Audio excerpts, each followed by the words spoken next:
Hello guys, ये है हमारा बेसिक प्रोग्रामिंग इन जावा का पार्ट 3। आज हम करने वाले हैं check if a number is palindrome.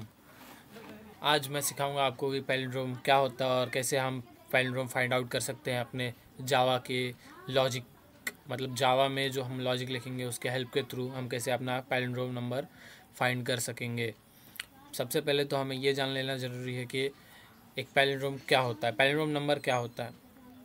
Palindrome basically जो नंबर हम आगे से पढ़े तो भी वही रहे और पीछे से पढ़े तो भी वही रहे, वो है पैलिंड्रोम नंबर। जैसे कि 121, अब 121 हम आगे से पढ़ेंगे तो भी वही है, पीछे से पढ़ेंगे तो भी वही है, तो वो होता है पैलिंड्रोम।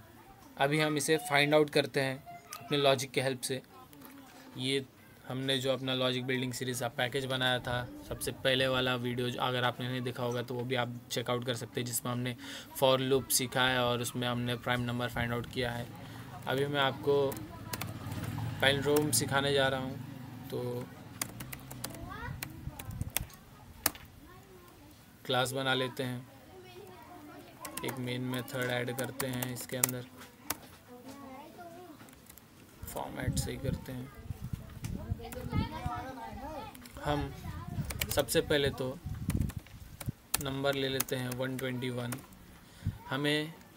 मैंने अब भी बताया कि हमें ये पैलिंड्रोम नंबर क्या होता है, हमें कैसे पता चलता है कि वो पैलिंड्रोम नंबर है। मैंने अभी आपको समझाया है कि 121 एक पैलिंड्रोम नंबर है। 121 अब देख सकते हैं, पीछे से भी अगर रीड करें तो भी वही है और आगे से रीड करें तो भी वही है। तो हम इसे ही यूज़ करके समझेंगे कि हम पैलिंड्रोम कैसे निकाल सकते हैं। तो उसके पहले तो मैं आपको वाइल लूप समझा देना चाहता हूँ। वाइल लूप का सिंटैक्स कुछ इस तरह होता है, और वाइल लूप के अंदर जो ये पैरेंथेसिस दिख रहा है आपको, इसे हम ब्लैंक पैरेंथेसिस कह रहे हैं। अभी तो ये ब्लैंक ही है, इसलिए अभी इसके अंदर हम कुछ कंडीशन देते हैं। फॉर लूप हमने देखा था, फॉर लूप के अंदर 3 पार्ट्स में डिवाइडेड थे सेमीकोलंस के हेल्प के थ्रू। सबसे पहला इनिशियलाइजेशन का पार्ट था, फिर उसके बाद में कंडीशन का पार्ट था, फिर उसके बाद में अपडेशन का पार्ट था। इसमें हम सिर्फ कंडीशन लिख सकते हैं। जैसा कि मैंने बताया था, जो आई है हमारा फॉर लूप में, आई है हमारा लेस देन 5 ही चलना चाहिए। लेकिन हमने यहाँ पे इनिशियलाइज नहीं किया है आई की वैल्यू को, तो हम आई की वैल्यू को इनिशियलाइज कर लेते हैं 0। आई की वैल्यू को हमने इनिशियलाइज कर लिया और हम अपडेट कर लेते हैं आई की वैल्यू को अपने कंडीशन के हिसाब से। तो मैं इसमें हेलो वर्ल्ड प्रिंट करूँगा 5 बार, सिंपली ये समझने के लिए कि हमारा वाइल लूप कैसे काम करता है। हमने अपना इनिशियलाइजेशन का पार्ट वाइल लूप के बाहर दिया, फिर उसके बाद में हमें इस वाइल लूप को तब तक चलाना है जब तक ये लेस देन 5 रहे। मीन्स जो 0 है 4 तक आना चाहिए। 0 1 2 3 4 लेस देन 5 रहेगा। और ये जैसा कि आप देख सकते हैं, जो एक्चुअल नंबर से ये 5 है, तो ये 5 बार प्रिंट होगा। बट जो अपडेशन का पार्ट है, ये कैसे अपडेशन होगा, आई की वैल्यू कैसे इंक्रीमेंट होगी, तो हम यहाँ पे आई प्लस प्लस कर देते हैं। आई प्लस प्लस होता रहेगा तो आगे बार बार वो हेलो वर्ल्ड को प्रिंट करेगा। तो अभी हम सिंपली इसे रन करके देख लेते हैं और मैं आपको समझाता हूँ कि ये आउटपुट कैसे आया। फ़िलहाल तो पैलिंड्रोम इसके बाद देखेंगे, अभी के लिए कमेंट कर देते हैं और रन करके चेक करते हैं। जैसा कि आप देख सकते हैं, हेलो वर्ल्ड हमारा 5 बार प्रिंट हो चुका है। इसे हम इसी तरह यूज़ करते हैं क्योंकि वाइल लूप के अंदर हमें सिर्फ कंडीशन देने का ही पार्ट है। इसके अंदर हम कंडीशंस ही लिख सकते हैं, हम और भी कंडीशंस लिख सकते हैं अपने एंड ऑपरेटर के थ्रू, और ऑपरेटर के थ्रू। और ऑपरेटर ये है, हम आई लेस देन इक्वल्स टू 4 अगर ऐसा कर देंगे, लेस देन इक्वल्स टू 4, तो भी ये वही रन करेगा। देख सकते हैं आप, ये कुछ इस तरह से हम अपने वाइल लूप में कंडीशंस देते हैं और जब तक चलाना है तब तक हम उसे रन करते हैं। तो ये हम समझ चुके हैं। अगर आपको समझा है वाइल लूप कैसे वर्क करता है तो हम आगे आप अगर नहीं समझा तो भी आप पॉज करके एक बार वापस से वीडियो देख लीजिए। ये मैं हटा देता हूँ, ये भी मैं हटा देता हूँ, और ये जो मैंने कमेंट किया था लाइन, इसे मैं कुछ इस तरह लिख लेता हूँ। तो ये जो हमने कमेंट किया था उसको मैंने हटा दिया है अभी, और हमारे पास नम है 121, और ये हमारा जो कंडीशन है वो अभी मैं आपको बताता हूँ कैसे लिखना है। तो हमारा नंबर 121, ये मैंने स्टार्टिंग में ही बताया कि पैलिंड्रोम है। हम इससे कैसे पता लगाएं, किस लॉजिक से पता लगाएं कि ये पैलिंड्रोम है। ये हमें पता है पैलिंड्रोम है क्योंकि हम इससे पीछे से रीड कर पा रहे हैं, 121 ही होगा। बट हमारे कोड को, हमारे सिस्टम को कैसे समझेगा कि ये पैलिंड्रोम है? तो सबसे पहले तो ये नंबर को मैं स्टोर कर देता हूँ अलग वेरिएबल में, एक n वेरिएबल में स्टोर कर देता हूँ, क्योंकि हम नम को यूज़ करके, नम जो हमारा नम वेरिएबल है जो 121 है उसको यूज़ करेंगे तो वो नम की वैल्यू चेंज हो जाएगी। इसलिए हम उसको पहले स्टोर कर देते हैं, क्योंकि हम आगे चल के उसको चेक करने वाले हैं। तो चेक करने वाले हैं तो हम एक बूलियन वैल्यू ले लेते हैं पैलिंड्रोम और उसे ट्रू बना देते हैं। फिर एक रिज़ल्ट ले लेते हैं जिसमें हम अपना रिज़ल्ट स्टोर करेंगे, और हम अपने n को रिज़ल्ट के साथ कंपेयर करके चेक करेंगे पैलिंड्रोम है या नहीं। तो ये कंडीशन में हम लिखेंगे हमारा नम जो है वो नॉट इक्वल्स टू 0 है। हमारा नम अगर 0 हो जाएगा तो वाइल लूप बंद हो जाएगा, वाइल लूप चलना बंद हो जाएगा, एग्जिट हो जाएगा वाइल लूप से। और हम नम को 0 कैसे बनाएंगे वो समझ लेते हैं। नम को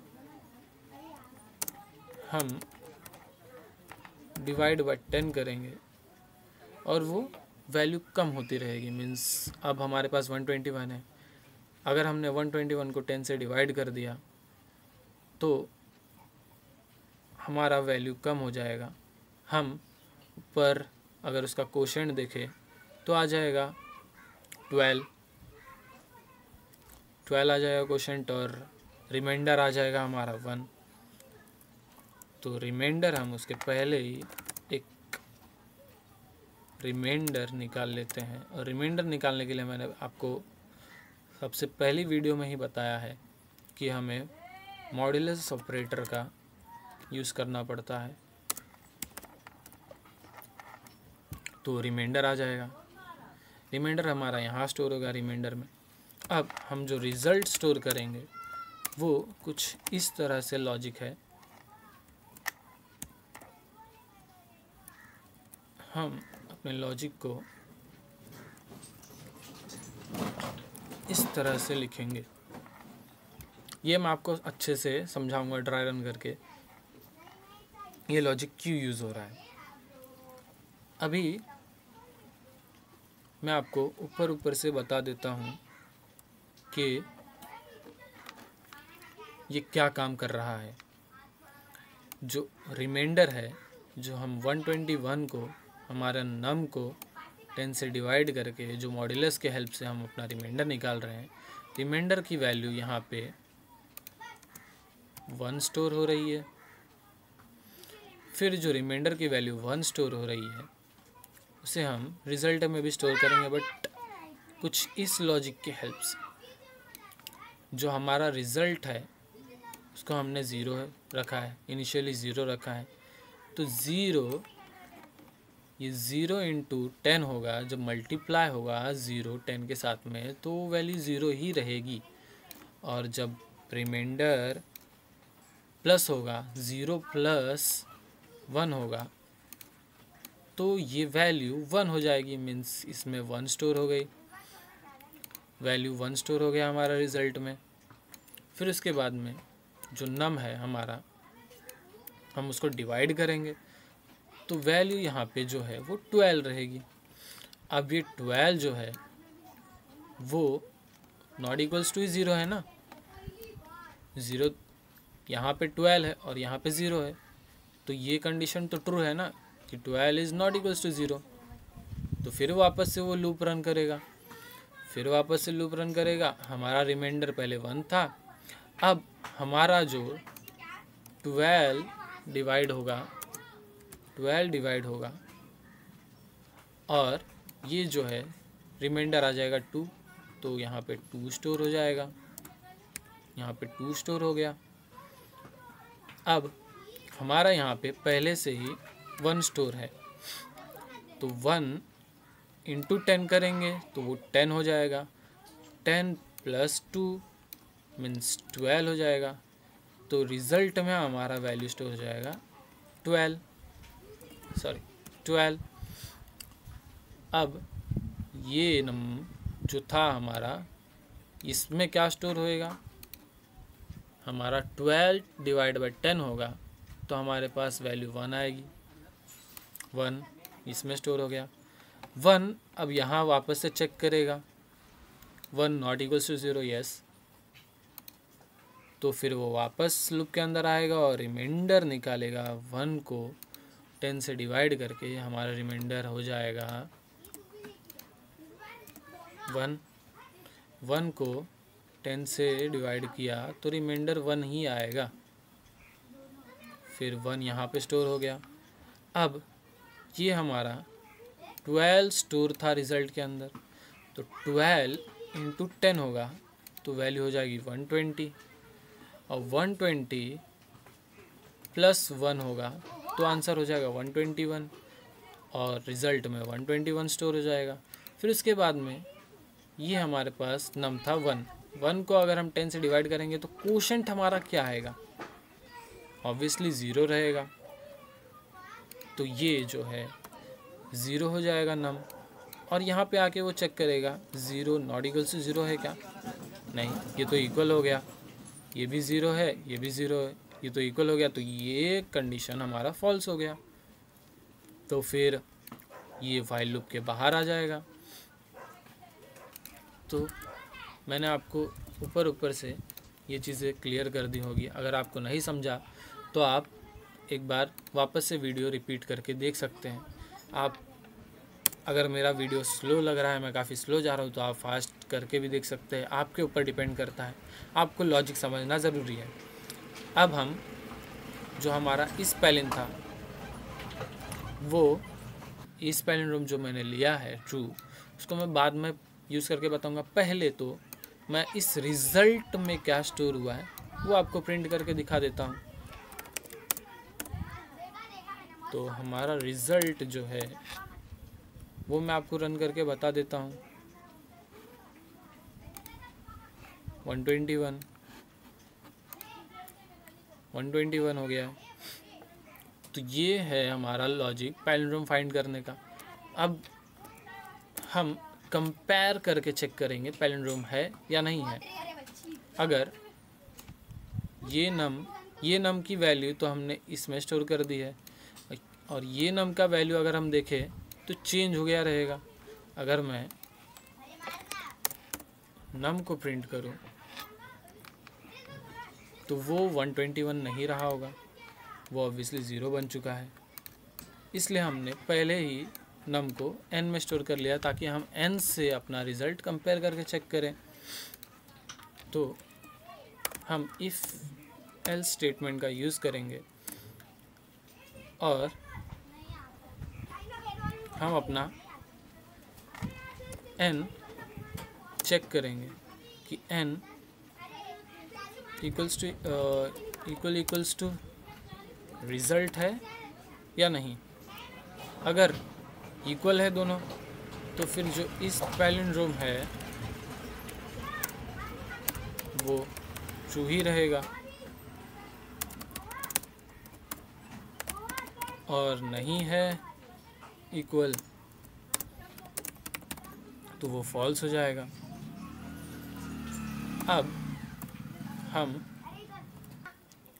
पैलिंड्रोम है उसे अब हम अपने प्रिंट फंक्शन के हेल्प से प्रिंट कर देते हैं कि अगर पैलिंड्रोम है, इस पैलिन जो है हमारा ट्रू है, इस पैलिन अगर हमारा ट्रू है तो हम इसे प्रिंट कर देते हैं कि नंबर इज पैलिंड्रोम, और नहीं है तो number is not a palindrome. तो अब हम ये रन करके चेक कर लेते हैं। Number is palindrome, number palindrome आ चुका है। अगर ये नम कुछ और होता, सपोज 122 हम इसको अभी मान लेते हैं, तो अब हम हमारा प्रोग्राम है क्या प्रिंट करेगा? Number is not a palindrome. तो ये था हमारा लॉजिक पैलिंड्रोम फाइंड करने का। ये हमारा पूरा लॉजिक है पैलिंड्रोम फाइंड करने का। मैंने आपको हर एक लाइन का मतलब समझाया है यहाँ पे कि हम इसे क्यों लिख रहे हैं। तो अगर मैं आपको नहीं समझा है तो मैं एक बार इसे ड्राई रन करके समझा देता हूँ। इसे मैं 121 कर लेता हूँ और इसे यहाँ पे कुछ अपना डीबगर सेट कर लूँगा।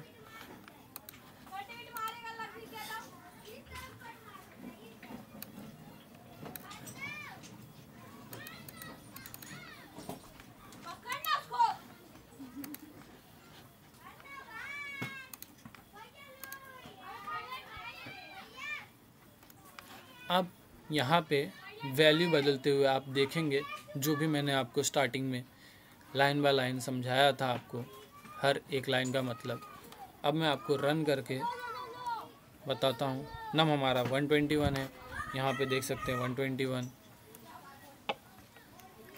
बुलियन हमारा ट्रू ही है, एन हमारा 121 हो गया है। देख सकते हैं आप सारी वैल्यूज़ यहाँ पे दिखाई दे रही हैं। अब रिज़ल्ट जो था वो 0 ही था। अब ये वाइल लूप तक आ चुका है। वाइल लूप के अंदर हम इसको अपनी वैल्यू कैसे चेंज हो रही है नम की, रिज़ल्ट की, वो एक एक करके देखेंगे। रिमाइंडर हमारा 1 आ गया। हमने अपने 121 को 10 से डिवाइड किया तो हमारा जो लास्ट का वैल्यू आया, जो पीछे से 1 था, वो रिमाइंडर में स्टोर हो जाएगा। हमेशा हम अगर अपने किसी भी नंबर को 10 से डिवाइड करेंगे तो हमारा जो लास्ट जो है वही रिमाइंडर रहेगा। रिज़ल्ट जो है 1 हो चुका है, आप देख सकते हैं पिंक में। ये तरफ नम जो है हमारा 12 हो चुका है। अब हमारा जो रिमाइंडर है वो चेंज होकर 2 हो जाएगा और रिज़ल्ट हो गया है 12। फिर नम हमारा जो है 12 था, अब वो 1 हो जाएगा। अब हमारा रिमाइंडर चेंज होके 1 हो गया। फिर रिज़ल्ट हो जाएगा हमारा 121। अब नम हो जाएगा 0। 0 नॉट इक्वल्स टू 0, ये कंडीशन तो फॉल्स हो गया। 0 इज इक्वल्स टू 0, तो ये टर्मिनेट हो गया वाइल लूप। अब हमारा इफ़ कंडीशन पे आ चुका है चेक करने के लिए पैलिंड्रोम है या नहीं। तो जो हमारा n है 121 है और जो रिज़ल्ट है वो भी 121 है, तो ये कंडीशन ट्रू है, तो इस पैलिंड्रोम भी ट्रू हो जाएगा।